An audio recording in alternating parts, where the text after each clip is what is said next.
I had gotten this Hello Love sign, and mine is peeling up, so I had to buy me a second one. And I am going to show you guys how I'm going to use these paper rose cutouts. And as you can see, they turn out absolutely beautiful.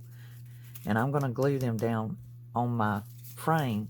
But before I do that, I'm going to cover this with my shelf paper because this paper is rolling up. You could paint this if you wanted to, but I thought it'd be just easy enough because I know that when I get all my roses fitted in here, they are not going to cover up as tight, and then that way there will be an even background instead of white and black showing. Now on your cutting machine, I have a Brother Scan and Cut. I will be giving you a link in the description box, and it's a 12 by 12 sheet. There are 4 roses on this sheet. So basically I'm going to take up my scrap paper here. We'll just take that little circle out, individuals, and I didn't have my, this is what happens when you don't get your mat pressed down. So this will come out, and you can just real easily, and you take up this, it looks like a little spiral, and just go ahead and get that. And then you're going to take and just kind of fold it and just start rolling it up. And this happens pretty quick. And you'll be able to shape this. You can use Elmer's glue if you want, depending on what size. I went ahead and rolled mine up. You can also take a pencil, and if you want these to be more curled, you can roll the petals back just a little bit. And it's already designed to swivel around for you. So when you get here, that tab will bend and be the pedestal of your rose. So you can, once you get it wound out, you can let go of it and it will rose out.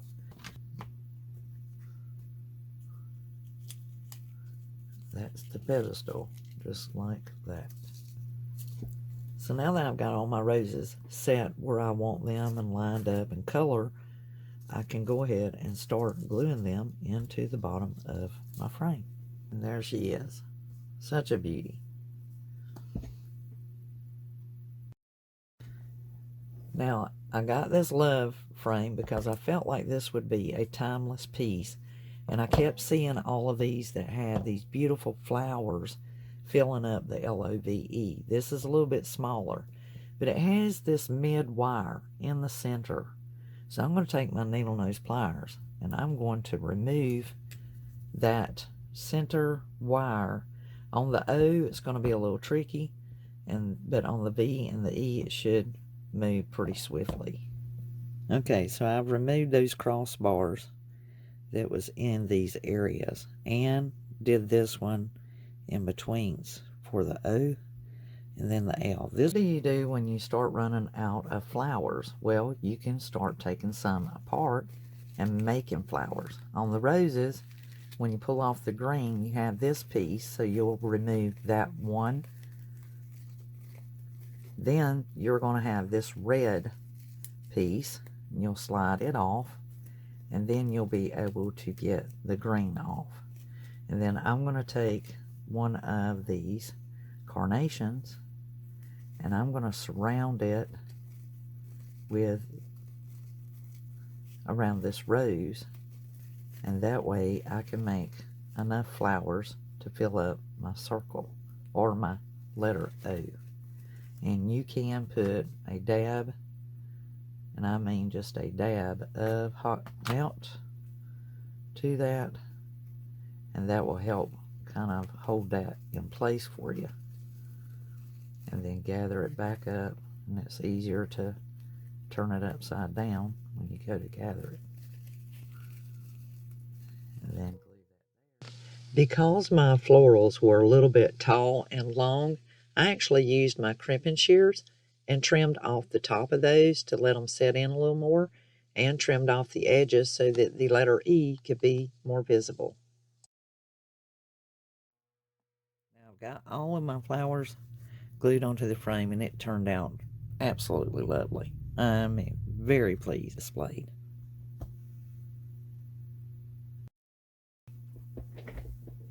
Now we're going to make some puffy hearts that are classic for your Shabby Chic decor. I made me a template out of cardboard that I use regularly, and I just make it bigger when I'm going to be using a fabric glue. This is the Sure Bonder fabric glue sticks, and bar none, they are liquid, and they really truly bond fabric really well.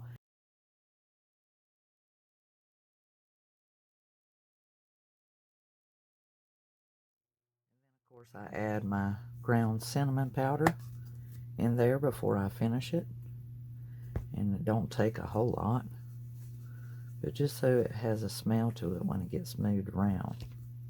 Now I'm going to add some ribbons and maybe some lace.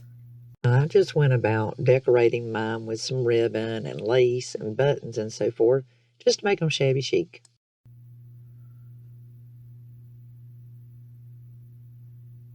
Now to make our envelope for our hearts, this is a 12 by 12 piece of burlap. And the way that you want to make your envelope is you got your four corners. So basically take your bottom corner and fold it towards the top, but allow at least 4 to 5 inches on each side, and you'll just even it out. Now this tab right here is going to be insignificant, so when you go to fold over your envelope, the idea is to make it even. So when you fold it down here, it'll be even and the points are going to be meeting each other. As I said before, that is insignificant. Once you get your envelope made, you can turn that under if you like, and then your pillows will go inside.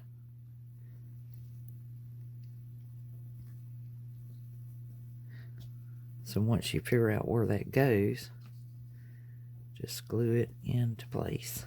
And I always glue on the side that's going to be coming to.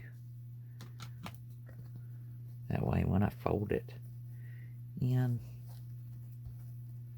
The great thing about this burlap envelope is you can actually put live plants in there. You can put dirt in here, put live plants in there, and let them grow. And then of course if you want to rag it out, you just pull some of your fibers out. Now I'm going to use a piece of fabric just to put in the top area here. So I'm just eyeballing how large to cut it. This is actually one of the pillowcases that I had gotten from Dollar Tree, and this is the part that's left. Now I know what you're thinking, why didn't she put that on before she glued the burlap together? Because in the spring I will use this as an actual dirt planter, so I only want to cover up that burlap, but that is an option. You can do these both at the same time, but if you're going to use it for a planter, do just a small amount. I'm going to use my pink burlap to trim this out.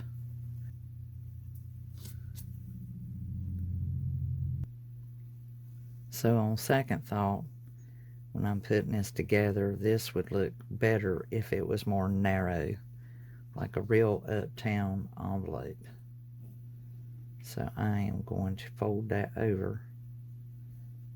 I left this part of the video in to show you guys that sometimes through trial and error, and we have so many things that we want to adorn our decor with, that we make the horrible mistake and it just looks awful. So folding this back and making it more narrow really truly made an improvement on this project. Now here I still wasn't done. I added some more ribbon, and I even put some tails down there where I was planning on putting my heart to make somewhat of a bow. But as you'll see, I couldn't stand it. It looked horrible, so I cut those off too. But all in all, she turned out good, and you'll see why. This won't be finished without a G-twine bow. Okay, now that I've got my envelope made, I'm going to take some tissue paper rolls and place them down in there, because I can kind of mash them in.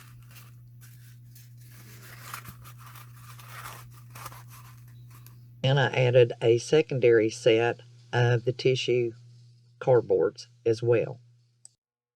We have our envelope made with our hearts in it. And you could set this about, set it down, or you can put a hanger on it and hang it up. So that's going to look pretty neat. Valentine DIY.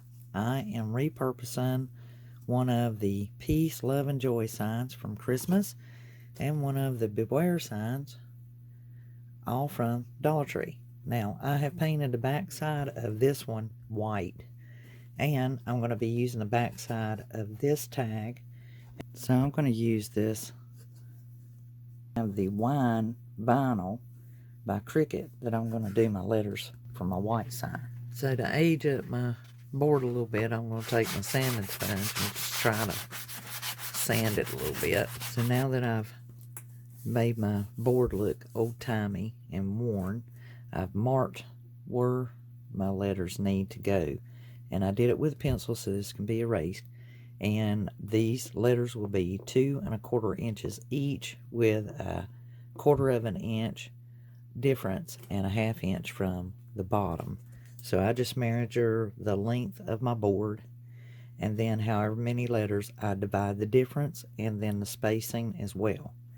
So what I'll do to make it easier is I know that in between these faint marks is where my letters will be placed so that they're evenly distributed. Okay, now I have all my letters on there, and that wine vinyl is gorgeous. So now I'm just going to erase my pencil lines. Now on this one, I want to put Be Mine. So I'm going to sketch it out with a pencil first, and then I'm going to do it with my paint marker.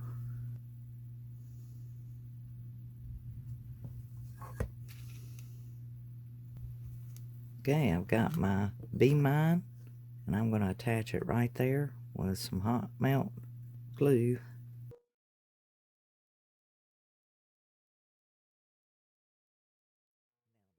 Now to balance it out and to cover that hole, that glittering heart, believe it or not, just looks so perfect right there. So I'm going to take this sticky back off of it and glue it onto my sign. And I mean, just that little bit of extra always makes a difference. Now they have this frame that's pure wood at Dollar Tree, and I'm going to use the ballet slipper from Waverly Chalk Paints. Okay, so I have my frame painted, and I'm going to take some of this elephant and just try to make it look not so new looking. These peel and stick vinyl sheets back in the fall, and it has a silver in here. I'm going to use that on my cut machine. Okay, so now I've cut out my letters. I'm going to place them onto my picture frame. Now I'm taking this little plain heart, and I'm going to put 2 of my letters on this. Ready for. So I scanned a photograph of me and my hubby, and I've got me a template here. Voila, we have Let Me Call You Sweetheart. I know you guys know the song.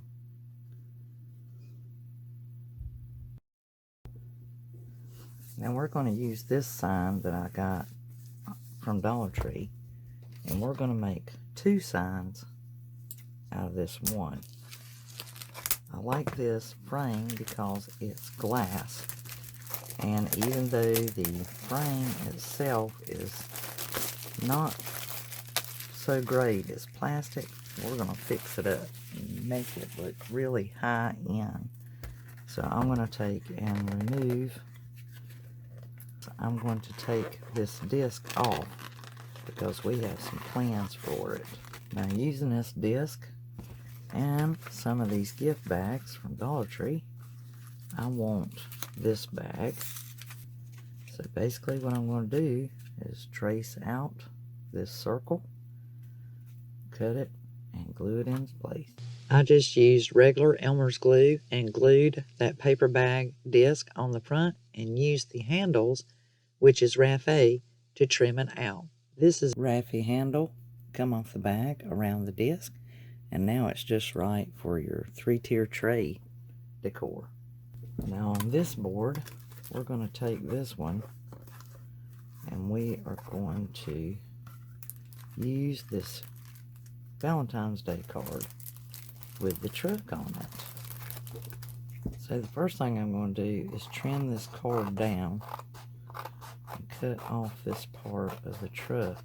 So I attached that card to the board, and then I ran into a tiny problem. Because of the way this frame is made, I went ahead and put my piece back in it, but I'm still going to paint the frame. So basically I'm going to cover it with some tape so that I don't get any paint on the glass. This particular frame has a foam filler inside of it, and what that does is it allows your piece to set deeper within the frame. So for me, rather than the mess of having to clean up paint, I decided to cover it with paper and paint the frame. So if you do as I did, it'll take 2 coats of the Waverly chalk paint. Now, if you really like my videos and you appreciate the high-end decor, give it a thumbs up. That lets me and YouTube know that you like them. They'll serve them out to more people, and that way I will know that you like it and continue making things for you. Now, there we go. Vintagely painted and ready for display.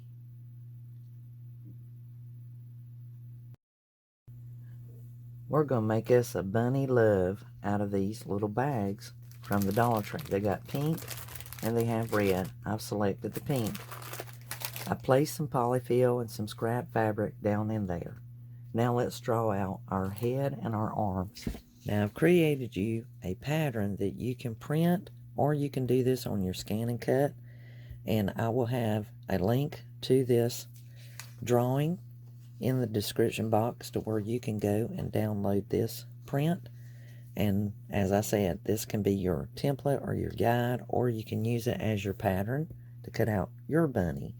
We'll only need for the head.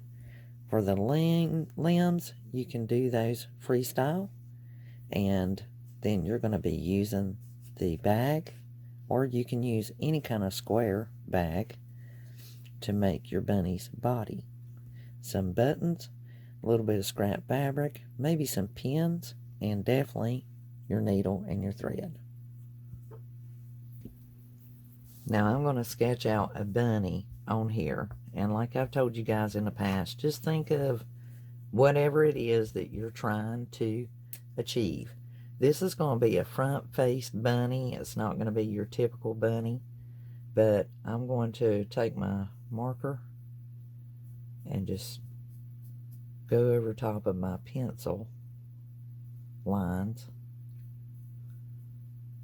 and just think about a bunny rabbit.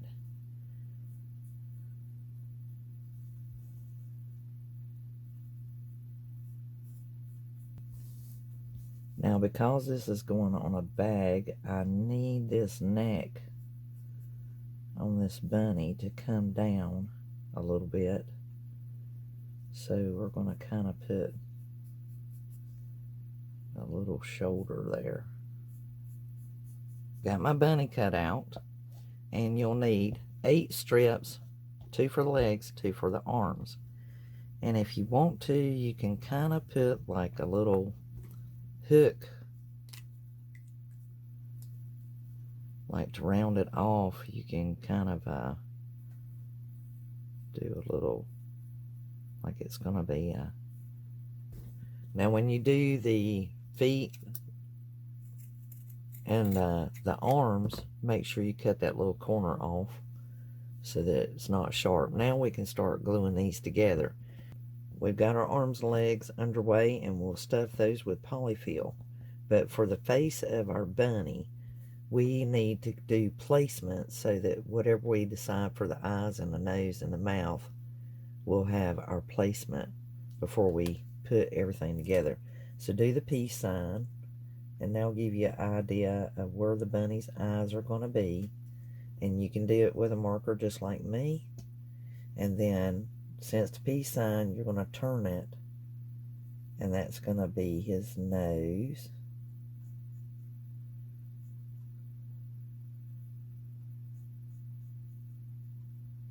And then from the nose, doing the peace sign and turning it is going to be the mouth. And on the mouth of a bunny, you can just kind of draw a line. And remember, the smile needs to go up towards the eyes. So if you're in line with this smile,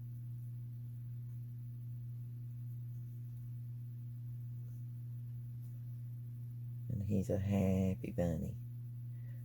And just kind of round the nose a little bit once you make the V for the nose. Kind of round it just a tad. We can color that in. And you can make these as fancy or as plain as you like. So now we've got the bunny's face. Okay, so if you've been putting your parts together, you might have some seam pops, and that's very natural. That's what we want to give it that vintage, old-timey bunny. Now take you a pipe cleaner, and we're going to put these in her ears, so that we can bend them and shape them. And so I am going to basically just cut this one in half, because I think I'm going to need the whole length of it, and just slide it in there and place that in the ear.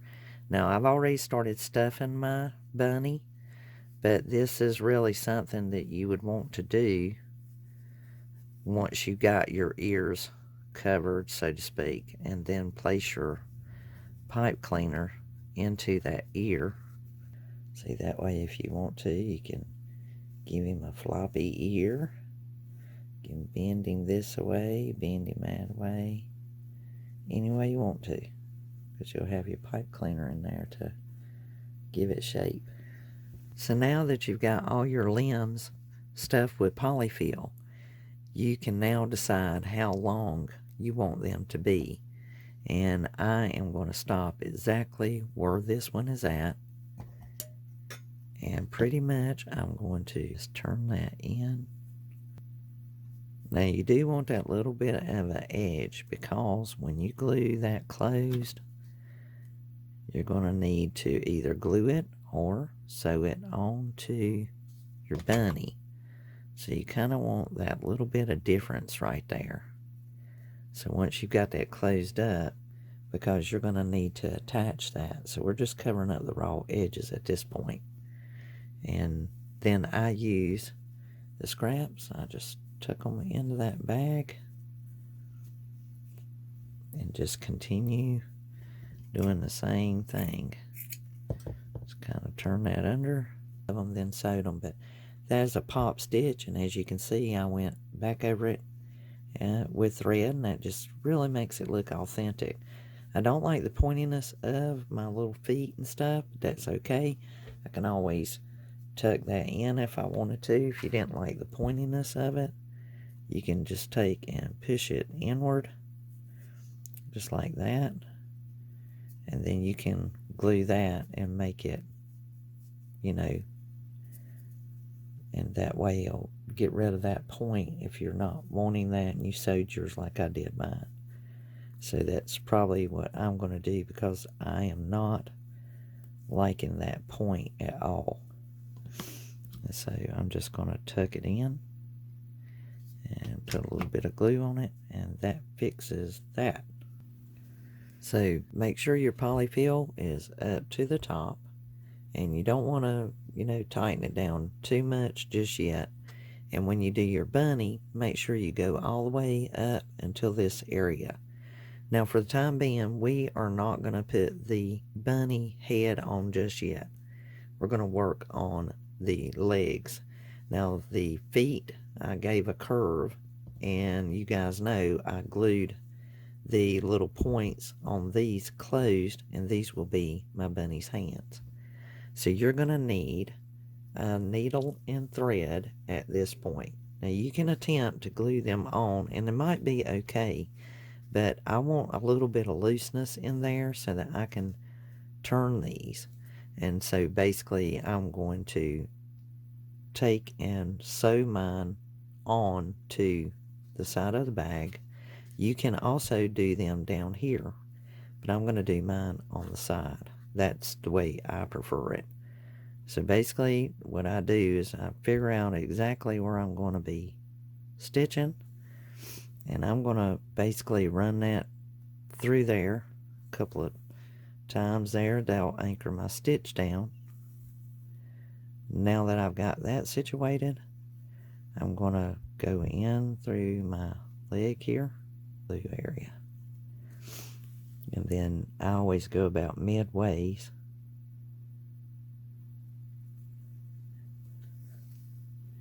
And you don't have to cinch it up just yet until you get back here to your bag. Now remember, wherever you put that needle, that's where it's going to cinch up to. So you want to make sure you got it in about the area you want. Once you get it cinched up to the side and you're happy with where it's at, you can put a little more reinforcement stitches in that area. Okay, so that will give that leg some movement. You know, not trying to do it up too tight, just trying to fix it to where if the bunny is sitting, the leg will sit there. And that's what I'm after. So I'm going to go ahead and put this leg on. We've got our leg sewn on, and we've got our bag pretty full. So what we're going to do now is we're going to take the head of our bunny, we're going to place it down in there. And I made sure mine was good and stuffed. And then we're going to cinch up these strings and tie our bunny's head into place. And make sure it's good and snug now. Now once you've seen that it's pretty snug and where you want it, you may want to put a little bit of glue in there. And you don't want to go too crazy. But that's just to help give that bunny's head a little bit of balance in that bag. And then I'm going to go to the back in here and just put some down in there. And that'll help the bag as well. You don't want it to be too much because it'll get hard. And that's okay after we get this all situated. So we can take and tie this. And that way if a little kid is messing with it or you moving her around, it's not going to be a bad problem. Now we can put our arms on. And these are just going to be to the sides. And you'll put it on the same way. Now the final touch. We've got the arms on, we got the legs on. We have our ears and our head and everything situated. You can dress this up if you want to. And come Easter, guys, you will be able to use your bunny year-round plus Easter. And if you wanted to, you could decorate her up with a dress. So I'm going to take some buttons here. And just for looks, I'm going to put the button there. And I also have some of these little black pins. These look super cute. They're not large enough to hold the joints together because of the fabric, but you could technically take and put a pin there and make it look really vintage if you wanted to. And just like the pins are holding its arms on. So it's really up to you. If you want to put a button there, that's pretty neat too, and make it look like it's a button joint. It's strictly up to you. I think I'm going to go with the buttons. And you could add some ribbon or anything. Now I made this heart here for the Shabby Chic, and I'm literally going to take one of the pins and I'm going to pin this heart. And you could do the hand. You could like put the hands together and like it's holding the heart. And if you put a pipe cleaner in there, so you could do that like that and hold it up to the chest, however you want to do it. There's so many different things you'll be able to do with your bunny rabbit. Now, if our bunny couldn't get any cuter, guys, I'm going to take a piece of that fabric, and I used my crimping shears, and I'm going to make a little bow to go around her ear. There we go, guys. There's our farmhouse decor. Old-timey vintage farmhouse bunny. And that will just look fantastic anywhere in the house and year-round. And come Easter, you can dress her up even more and maybe change her arms from time to time. Put the arms up here or set them apart. And I am absolutely tickled with her. I know you guys are going to enjoy making her. And she's just gorgeous. Now that's true farmhouse decor beauty right there. A little bit of this and a little bit of that. A few buttons, some pins, and some thread. In your imagination, along with a little black magic marker, you can just create all kinds of beauty. This is Elizabeth saying I truly enjoyed doing these DIYs with you. Don't forget the link to each one of these projects, totally app-free. Click the link. It'll take you to my website blog page, and you can save them and download them, use them on your cut file or your printer. If you haven't subscribed to the channel, hit the bell, be notified of each new DIY. Until the next one, I'll be crafting, y'all. This is Elizabeth. Bye, guys.